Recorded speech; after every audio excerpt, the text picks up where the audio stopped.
Hey y'all, welcome to the first episode of Between the Freight Lines, a podcast produced here at Rogers & Brown. We created this podcast as a new way to share information during the current ever-changing trade environment. My name is Berkeley Brown and I'm a marketing associate here. Now I'm going to hand it off to Gabe McGann. Do you want to tell them a little bit about yourself and what we'll be talking about today? Sure. Thanks, Berkeley. My name is Gabe McGann, and for those who don't know me, I'm the Vice President of Operations at Rogers & Brown. I've been with the company about 20 years and happy to join you and get this podcast off to a great start. Today, I think we're going to be talking about pretty much what everybody else is talking about. We're going to talk about tariffs, refunds, maybe the potential for how that refund process will look, the new Section 122 tariffs, what that means for importers, and then possibly what's coming down the road a little bit later after those 122s expire. Hey Gabe, why don't you get us started while telling them a little bit about where we are today? Sure. Well, on February 20th, we got the decision everybody had been looking for, and the Supreme Court ruled with the lower courts that the IEEPA tariffs were in fact illegal. The U.S. government quickly kind of went through their processes and determined a date to where the IEEPA tariffs would stop and quickly introduced the Section 122 tariffs that would replace that for at least the next 150 days. When the court ruling came out, a lot of importers immediately started asking about refunds. From your perspective, what does this decision actually change right now? Refunds were the quick topic. We fielded a lot of questions from every angle. Some folks really thought that those refunds were going to be immediately sent back. What we realized quickly was this process was going to take a lot longer than that. The refund process currently has been ruled from the CIT, the Court of International Trade, that Customs and Border Protection should liquidate or reliquidate entries that are within the time period of either of those two scenarios, which for one are either if they have not liquidated, which is typically in around a 314-day period, or those that have liquidated and are within the protest period, which is 180 days after liquidation, should be reliquidated and or liquidated without IEEPA tariffs. Therefore, that would automatically trigger a refund with interest in some cases back to the importer. The importers have been tasked with setting up their ACH refund accounts since early February. This is a new refund process that U.S. Customs has put into place to where all refunds will be automatically transferred via ACH to U.S. bank accounts. In our opinion, importers should always be reviewing their entries via their ACE portal. And I think many are probably getting set up and familiar with their ACE portal right now, as that was part of the process to set up your ACH refund account. However, we are still in a wait and see period. Right now, what Rogers & Brown is doing is we're tracking all of the entries that we filed. Anything that is liquidated and is getting anywhere close to that 180-day protest expiration date, we're notifying the importer and talking to them about their choices. The choice right now is pretty simple. It's likely to file a protest, and what you're protesting is not that you want a refund today. It's that you're protesting that they liquidated your entry when there were court cases questioning the legality of some of the tariffs charged at the time of entry. Any importer should be following this as closely as possible. We obviously help run reports, but all we can see is what we filed.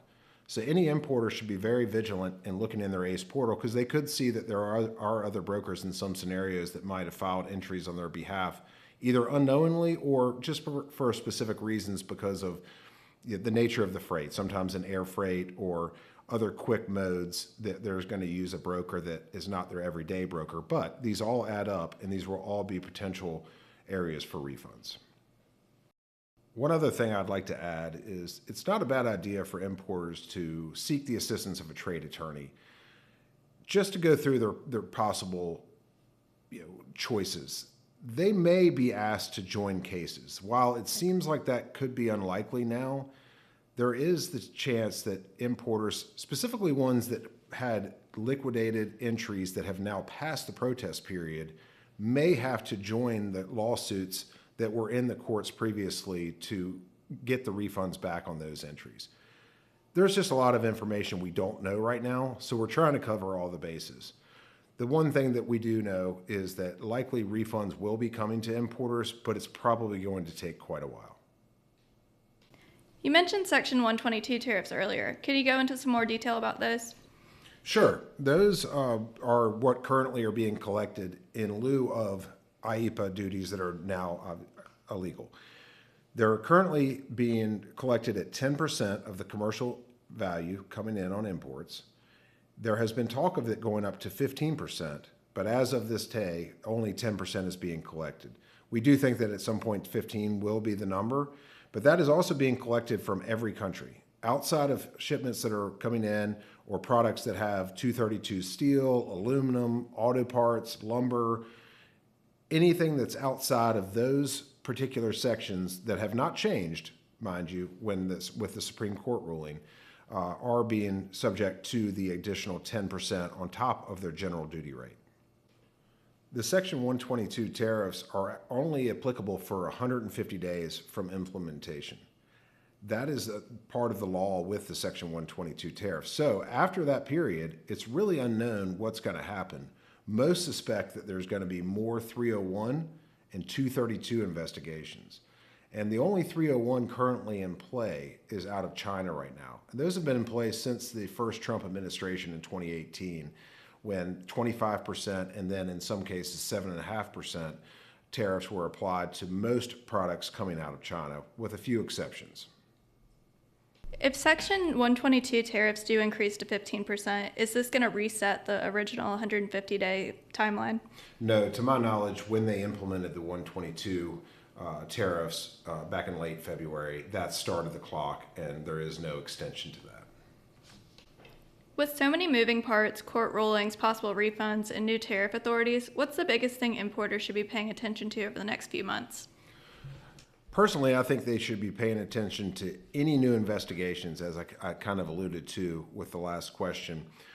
We truly believe there's going to be more product-specific 232 investigations going on, more country-specific 301 investigations.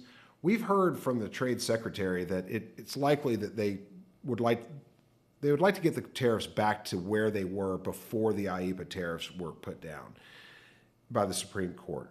Many countries had agreements in place that are now voided, actually, because these were referred to as IEEPA tariffs. So all country-specific IEEPA tariff reciprocal tariffs are now voided. However, the country agreed 232s still exist in some cases. So it's really interesting, and I think a lot of countries out there were fine with the agreements they signed and were willing to be at that rate anyway, but now with the way the courts work and the way that these tariffs were outlined in these agreements, it's no longer possible. Most do feel like they'll get back to some type of level they were before. I don't see these going away. We're in the tariff world now. Just as the Section 301 tariffs that the Trump administration put in place in 2018 have never gone away. Most don't refer to that. Many thought that actually would go out when Biden took over after Trump's first term, but it didn't. Those stayed in place and, in fact, just have extended and have no end in sight. We think that many of those kind of tariff tools will be what's used by the administration currently to get back to where they were before and continue with those types of values. Another thing that people should be paying attention to is all the lawsuits and court cases that are coming out of these tariffs. We've already seen 122 challenged, and this time by states. There's already 24, I think, by the count I last saw, challenging the 122 tariffs. Are those going to be legal? Are those going to be deemed illegal down the road? Who knows? But what we do know is there are continuing court cases that are challenging about every aspect of this. Alternatively, there's going to be court cases challenging IEEPA tariffs they paid to importers. We haven't seen nearly the end of this. In fact, we're probably just scratching the surface as to how this is going to end.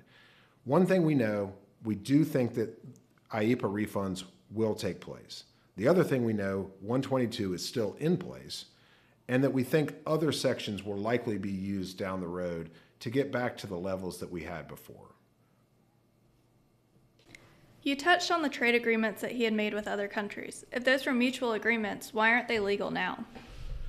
It's a great question, but the only real answer that I have is because they were technically put in under the IEEPA tariff. And once those were ruled illegal, they're no longer valid. Even if these two countries signed an agreement, which seems very logical that that would go on into play, and many have come out stating that they are fine with those agreements, it just goes down to law. And when court rules that that something was illegal and not done correctly, it all falls apart.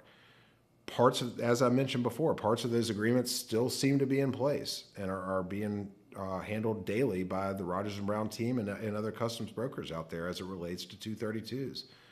It just is a very odd time. Things continue to change on a daily basis in some cases. Trying to keep up with it is harder than any one person can really take on, and that's why we're trying to do this podcast and try to get information out there to as many people as possible. We spend a lot of time thinking about it, and it's something that I think all parties are very interested in at this time. What's something funny that's come from this mess, with a lack of a better word? Funny is maybe another better word for what this past year has been, but probably the fact that people actually know what we are now. Rogers and Brown is a customs broker and freight forwarder, but we've been in business for 55 years, and I'm pretty sure 99% of the general public had no idea what a customs broker was before this year. Now you hear it on the news weekly. We've been brought into the spotlight. We're truly being looked at almost as legal advice by our clients with the questions and concerns, and I completely understand it. It has never been something that has been as important as it is today. I mean, we are talking about billions of dollars that have been collected that were, a year before non-existent. So, I mean, I guess that would be, to answer your question, that would be it. My wife now knows what a customs broker is because I'm pretty sure for 20 years she had no idea. Now that we're wrapping up, what are some things that you want the listener to take from our discussion today? What I'd like to take from today is basically just we need to continue to monitor what's going on with the refund process. If you're an importer, make sure that you have your ACE account set up, your ACH refund set up. Monitor your entries in your ACE portal. Rogers and Brown is certainly going to do the same for those that they filed, but it just is so important for importers to understand what happened in the past year, how much money was spent, how much money could potentially be coming back in refunds, and making sure that they are not going to miss any opportunities. Right now, the only thing they can really do is potentially file a protest against liquidation, as I mentioned earlier. That I only recommend when we're getting close to that 180 days past liquidation time period. Outside of that, we really need to wait for the courts and CBP to determine exactly how these refunds will work, what needs to happen from either the importer and or their broker, if anything, and continue to just monitor the situation. Rogers and Brown is going to get as much information out in the trade alerts that you send out, Berkeley, which are great and keep people very informed. We're going to continue to try to get information out on our podcast now that we've gotten started. And we're going to continue to always communicate with our customers on a day-to-day basis. To add on to that, I also want to mention that we have an FAQ page on our website at www.rogers-brown.com that's full of questions that relate to these recent IEEPA refunds as well as Section 122 tariffs. On that note, we invite you to email us any questions or topic ideas that you have for future episodes. We also promise that we will get better. Thank you for bearing with us on our first episode, and we can't wait to talk to y'all soon.